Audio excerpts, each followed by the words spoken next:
நான் ரூம் நம்பரோட நான் சொல்றேங்கண்ணா, முதலமைச்சர் சட்டமன்றத்தில் இல்லைன்னு சொல்லட்டுங்க. முதலமைச்சருடைய அவரை சுற்றி இருக்கக்கூடிய ஐஏஎஸ் அதிகாரிகள், பிரைவேட் செக்ரட்டரி, பர்சனல் செக்ரட்டரி, அவங்க அதானியினுடைய அதிகாரிகள் ரெகுலராக சந்திக்கிறாங்க. ஏன்னா அவங்க முதலமைச்சருக்காக பேசுறாங்க, சந்திப்பு நடக்குது. அப்ப அதானியை சந்திப்பது ஒரு குற்றம், அதனால நான் சந்திக்கலன்னு நீங்க சொன்னா மருமகன் சந்திக்கலையா? பாராளுமன்றத்தில் எதற்காக நீங்க டி-ஷர்ட்டை போட்டுட்டு அதானி பிஜேபி ஏகே, அதானி மோடி ஏகேன்னு எதற்கு கனிமொழி அவர்கள் அங்கே ஆர்ப்பாட்டம் நடத்தணும்? நீங்க தமிழகத்தில் எல்லா கான்ட்ராக்டையும் கேன்சல் பண்ணிருங்க, பண்ணிட்டு நீங்க பேசுங்க, உங்க குற்றச்சாட்டுக்கு நாங்க பதில் சொல்றோம்.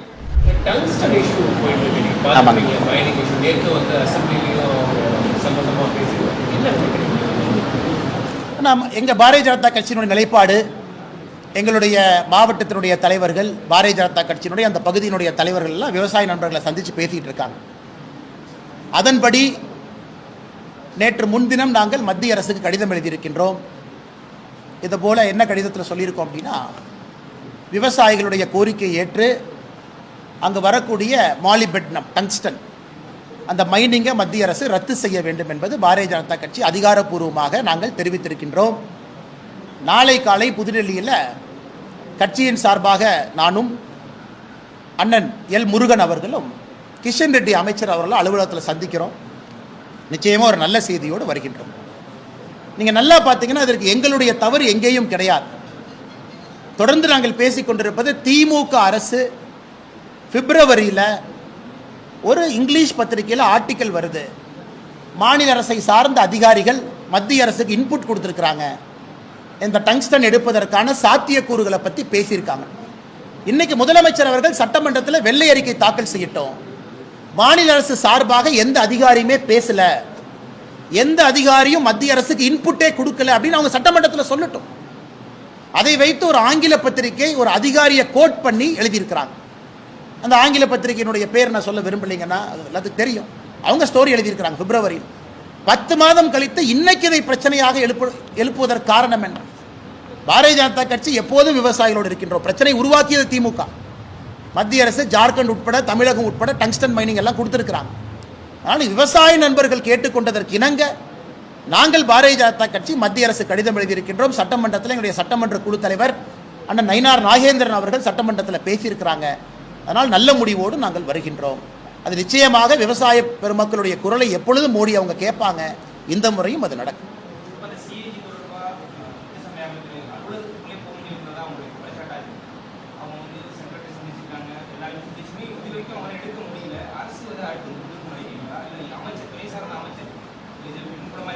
ஆனால் chief secretary speaks for the கவர்மெண்ட்டுங்கண்ணா. ஒரு மாநிலத்தினுடைய தலைமைச் செயலாளர் முதலமைச்சருக்காக அவருடைய நடவடிக்கை எப்பொழுதுமே இருக்கும். தலைமைச் செயலாளருடைய நடவடிக்கை முதலமைச்சர் நடவடிக்கைக்கு வேறு நம்ம சொல்ல முடியாது. Chief secretary speaks for the chief minister. 2 முறை தலைமைச் செயலாளரை சந்தித்து சிஏஜி முறையிட்டிருக்கிறாங்க.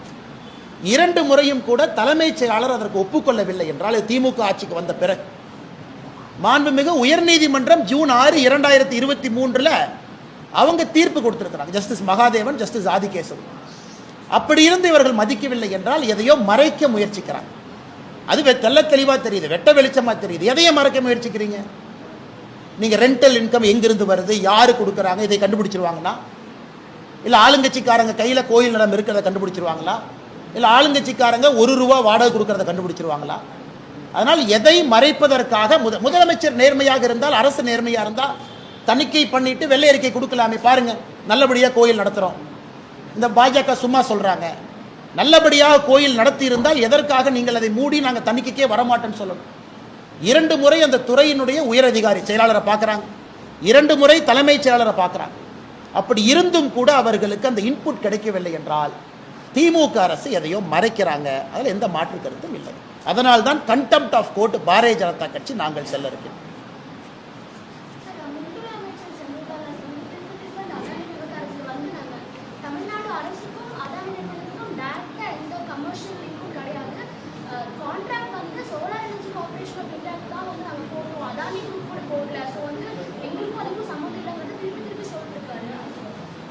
மேடம், நீங்கள் அதானியினுடைய அவங்களுடைய ஆனுவல் ரிப்போர்ட் எடுத்து பார்த்தீங்கன்னா அதுலேருந்து 2 பேரா கோட் பண்ணி நம்முடைய அறிக்கை நம்பர் 2ல் அந்த 2 பேராவை நாங்கள் அட்டாச் பண்ணியிருக்கோம் மேடம். அதாவது தமிழக அரசை பொறுத்தவரை கரெக்ட், இந்திய அரசு ஒரு லெவலுக்கு மேலே எல்லாமே சோலார் எனர்ஜி கார்பரேஷன் மூலமாக கீழே கொண்டு வந்துட்டாங்க. ஏன்னா இந்தியா முழுவதும் ஒரு ஃபிக்ஸட் ரேட்டை நோக்கி போகணும் அப்படின்னு, இந்தியா முழுவதும் இது நேர்மையான விதத்தில் செல்ல வேண்டும் என்பதற்காகத்தான் அது கொண்டு வரப்பட்டது. நாங்கள் வைக்கிற குற்றச்சாட்டு முதல்ல இருந்து நீங்கள் அதானிக்கு ஃபேவர் பண்ணீங்கன்னு வைக்கல. பாரதிய ஜனதா கட்சியும் அதானிக்கும் நீங்கள் முடிச்சு போடுறீங்க. நீங்கள் ஆட்சிக்கு வந்த பிறகு அதிமுக அரசில் போடப்பட்ட அந்த ஒப்பந்தம், நீங்கள் சொல்கிற ஒப்பந்தத்தினுடைய கண்டினியூட்டியில் கமூதி பிளான்ட்டுக்கு நீங்கள் 90 கோடி ரூபாய், 90 கோடி சில்லரை நீங்கள் கொடுத்துருக்கிறீங்க. அதை நீங்கள் கேன்சல் பண்ணியிருக்கலாமே. இல்லை நாங்கள் சோலார் எனர்ஜி கார்பரேஷன் படி தான் நாங்கள் பணம் கொடுப்போம்னு. ஏற்கனவே போட்ட கான்ட்ராக்ட் கண்டினியூ ஆகுதுன்னா நீங்கள் அதை கண்டினியூ பண்ணுறீங்கல்ல, அதான் எங்களுடைய குற்றச்சாட்டு. இதை அமைச்சர் அவர்கள் இங்கேன்னு சுற்றி வர்றாங்க. நீங்கள் அதை கொடுத்தனால நீங்கள் பாரதிய ஜனதா கட்சி அதானின்னு பேசுவதற்கு உங்களுக்கு உரிமை இல்லை என்பதுதான் எங்கள் முதல் குற்றச்சாட்டு. அதனைக்கு முதலமைச்சர் ஒருபடி மேலே போய் நான் அதானி சந்திக்கவே இல்லைங்கிறான். அதானியை சந்திப்பது தப்பு நாங்கள் எப்பவுமே சொல்லிங்க. ஏன் தமிழகத்தில் அம்பானி அவர்கள் திருமண அழைப்புதல் கொடுத்த பொழுது முதல் ஆளாக இங்கிருந்து ஓடி போனது யாரு? துணை முதலமைச்சர் போனாங்க. அம்பானி அவர்கள் துணை முதலமைச்சருக்கு மட்டும் இன்விடேஷன் கொடுக்கலீங்க, எனக்கு இன்விடேஷன் கொடுத்தாங்க. பாரதிய ஜனதா கட்சி மாநில தலைவருக்கும் வீட்டுக்கு வந்து அம்பானி நிறுவனத்தினுடைய உயரதிகாரிகள் இன்விடேஷன் கொடுத்துட்டு தான் போனாங்க. எதற்கு நான் பப்ளிக்ல சொல்றேன் அப்படின்னாங்க, ஓடி போய் நான் இருக்கேன். அதனால நீங்க அதானி அம்பானி பாரதிய ஜனதா கட்சின்னு எதற்கு சொல்ல வேண்டும்? ஒருத்தவங்க வருவாங்க, எல்லாத்தையும் பார்ப்பாங்க, பரஸ்பரம் ஒரு நட்பு மெயின்டைன் பண்ணுவாங்க. அந்த வந்தால்தான் ஒரு நாடு வளர்ச்சி அடையும், ஒரு மாநில வளர்ச்சி அடையும். அது தவறு கிடையாது. நீங்க போங்க பாருங்க. நாங்கள் சொல்வது பாராளுமன்றத்தில் எதற்காக நீங்க டிஷர்ட்டை போட்டுட்டு அதானி பிஜேபி ஏகே, அதானி மோடி ஏகேன்னு எதற்கு கனிமொழி அவர்கள் அங்கே ஆர்ப்பாட்டம் நடத்தணும்? நீங்க தமிழகத்தில் எல்லா கான்ட்ராக்டையும் கேன்சல் பண்ணிருங்க. பண்ணிட்டு நீங்க பேசுங்க. உங்க குற்றச்சாட்டுக்கு நாங்கள் பதில் சொல்றோம். நாங்கள் முதலிருந்து சொல்வது உங்களுடைய இரட்டை வேடத்தை தான் முதலிருந்து சொல்லுகின்றோமோ தவிர வேற எதையும் நாங்கள் சொல்லவில்லை.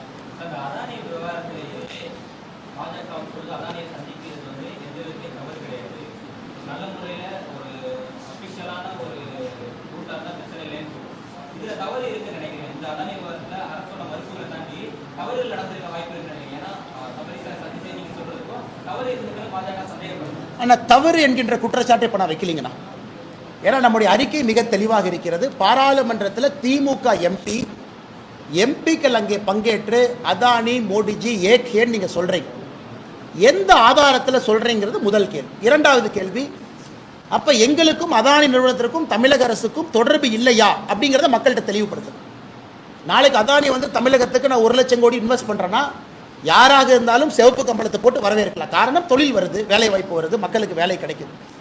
நாங்கள் குற்றச்சாட்டு இதுவரை வைக்கலீங்கன்னா, நாங்கள் சொல்வது இல்லைன்னு நீங்கள் ஒத்துக்கலாம். இல்லை இருக்கு, நீங்கள் அதானி கொடுத்துருக்கீங்க. அப்படி இருக்கும் பொழுது பாரதிய ஜனதா கட்சி ஆளுகின்ற மாநிலத்தில் அதானி கொடுத்துருக்குறாங்க, அதனால ஃபேவர் பண்ணுறாங்கன்னு நீங்கள் சொல்கிற குற்றச்சாட்டில் எந்த உண்மை இருக்கிறது என்பதுதான் எங்களுடைய தொடர் கேள்வி. ஏன்னா முதலமைச்சர் அவர்கள் நான் அதானி சந்திக்கல அப்படிங்கிறார். நாங்கள் எங்கேயுமே முதலமைச்சர் அவர்கள் அதானியை சந்திச்சாங்க சந்திக்கலின்னு சொல்லவே இல்லை. முதலமைச்சரே வாலண்டியரா வந்து நான் அதானியை சந்திக்கவில்லை என்று நீங்க சொல்றனால, அப்ப உங்களை பொறுத்தவரை அதானியை சந்திக்கிறது தப்பு. நீங்களே சட்டமன்றத்தில் உங்களுடைய உள்மனதை சொல்லும் பொழுது உங்கள் சார்பாக யாராவது சந்திச்சிருந்தா தப்பு தானே. நீங்க நான் சந்திக்கலின்னு சொல்றீங்க. ஆனால் முதலமைச்சருக்கு நாங்கள் வைக்கக்கூடிய கேள்வி, நீங்க சந்திக்கலின்னு சொல்றனால உங்க மருமகன் சந்திக்கலின்னு நீங்க சொல்றீங்களா? மறுபடியும் சொல்றாங்க, நான் சந்திப்பது தவறு கிடையாது. நாளைக்கு அதானி 1 லட்சம் கோடி கொடுக்குறேன்னா சந்திச்சு தான் ஆகணும். மாநிலத்தில் வாங்க பணம் கொடுங்க. நீங்களே வாலண்டியரா ஏன் நான் சந்திக்கலைங்க? அப்போ நான் அதானி வேற நான் வேறன்னு நீங்கள் சொல்லும் பொழுது உங்கள் குடும்பத்தில் யாருமே சந்திக்கலையாங்கிறதா எங்களுடைய கேள்வி. 100% சந்திச்சிருக்காங்க. நான் ரூம் நம்பரோட நான் சொல்கிறேங்கண்ணா, முதலமைச்சர் சட்டமன்றத்தில் இல்லைன்னு சொல்லட்டுங்க. முதலமைச்சருடைய அவரை சுற்றி இருக்கக்கூடிய IAS அதிகாரிகள், பிரைவேட் செக்ரட்டரி, பர்சனல் செக்ரட்டரி, அவங்க அதானியினுடைய அதிகாரிகள் ரெகுலராக சந்திக்கிறாங்க. ஏன்னா அவங்க முதலமைச்சருக்காக பேசுறாங்க. சந்திப்பு நடக்குது, இந்த வாரமும் நடக்குது. என்னங்கண்ணா, அதான் நான் சொல்றேங்கண்ணா, சட்டமன்றத்தில் இது சொல்வதற்கான காரணம் என்னன்னு கேட்கிறேன். நான் அதானி சந்திக்கவே இல்லை. அப்ப அதானியை சந்திப்பது ஒரு குற்றம், அதனால நான் சந்திக்கல நீங்க சொன்னா மருமகன் சந்திக்கலையா? அதையே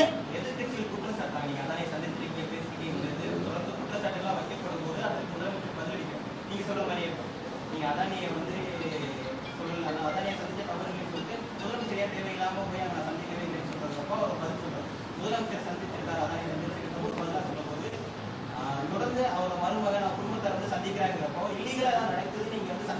அண்ணா இப்போதைக்கு அதுக்குள்ளே நாங்கள் போக விரும்பலைங்கண்ணா. அதுக்குள்ளே நாங்கள் போகலை. முதலமைச்சரையாக வாலண்டியராக வந்து நான் சந்திக்கலைன்னா அமெரிக்காவில் ஒரு கோர்ட்டில் அங்கே இருக்கக்கூடிய அரசு நிறுவனம் ஒரு சார்ஜ் ஃபைல் பண்ணியிருக்காங்க. குறிப்பாக தமிழகம் அதில் குறிப்பிட்டிருக்காங்க. அதில் தமிழகத்தினுடைய மின்சார கொள்முதலை குறிப்பிட்டிருக்கிறாங்க. இங்கே நடந்திருக்குன்னு சொல்கிறாங்க. பாரதிய ஜனதா கட்சியினுடைய தொடர் குற்றச்சாட்டு உங்களுக்கு அது ஜூரிஸ்டிக்ஷன் இல்லைங்கிறது நம்ம குற்றச்சாட்டு. அமெரிக்காவிலேருந்து நீயே எங்களுக்கு சொல்கிறேன், அது உங்கள் ஜூரிஸ்டிக்ஷனே கிடையாது. எங்கள் நாட்டில் பிரச்சனை இருந்தால் நாங்கள் அதை பார்த்துக்கிறோம். யார் வேணாலும் ஒரு மெட்ராஸ் ஹைகோர்ட்டில் கம்ப்ளைண்ட் கொடுக்கட்டும், தமிழ்நாட்டில் டிவிஎஸ்சியில் போய் கம்ப்ளைண்ட் கொடுக்கட்டும், நாங்கள் விசாரிக்கிறோம். அதுதான் நம்மளுடைய அந்த குற்றச்சாட்டு. முதலமைச்சர் வாலண்டியராக வந்து இல்லை இல்லை இல்லைன்னு சொல்கிறது தான் நீங்கள் கேட்பது போல் சந்தேகம் எழுதா அப்படின்னு கேட்குறீங்க. நான் முதலமைச்சருக்கு சொல்கிறது, நீங்கள் சட்டமன்றத்தில் மக்கள் மன்றத்தில் நான் சந்திக்கலைன்னு நீங்கள் சொல்கிறீங்க. உங்கள் மருமகன் சந்திச்சிருந்தா அப்போ நீங்கள் குற்றத்தை ஒப்புக்கிட்டுக்கிறீங்க. ஏன்னா நீங்கள் தான் அதை மறைக்க பார்க்குறீங்க. நான் அந்த குற்றங்கிற பாயிண்ட்டுக்கே போலிங்கண்ணா. ஏன்னா தொடர்ந்து டிஐபிஆர் ஸ்டேட்மெண்ட் இஷ்யூ பண்ணுறாங்க. நாங்கள் எந்த கான்ட்ராக்ட் கொடுக்கல, கான்ட்ராக்ட் கொடுத்துருக்கீங்க. அப்படி இருக்கும் பொழுது பாரதிய ஜனதா கட்சியும் அதானியும் உங்களுடைய எம்பிக்கள் பாராளுமன்றத்தில் எதற்காக சம்பந்தப்படுத்தி அமளித்துளியிலே ஈடுபடுகின்றார்கள் என்பதுதான் எங்களுடைய குற்றச்சாட்டு.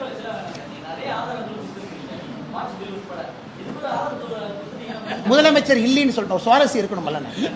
முதலமைச்சர் வந்து சட்டமன்றத்தில் இல்லை, அவர் பொய் சொல்றாரு, என் குடும்பத்திலே யாரையும் சந்திக்கலன்னு சொல்லட்டும், அப்புறம் ஆதாரம் கொடுக்கணும் சொல்லட்டுங்க.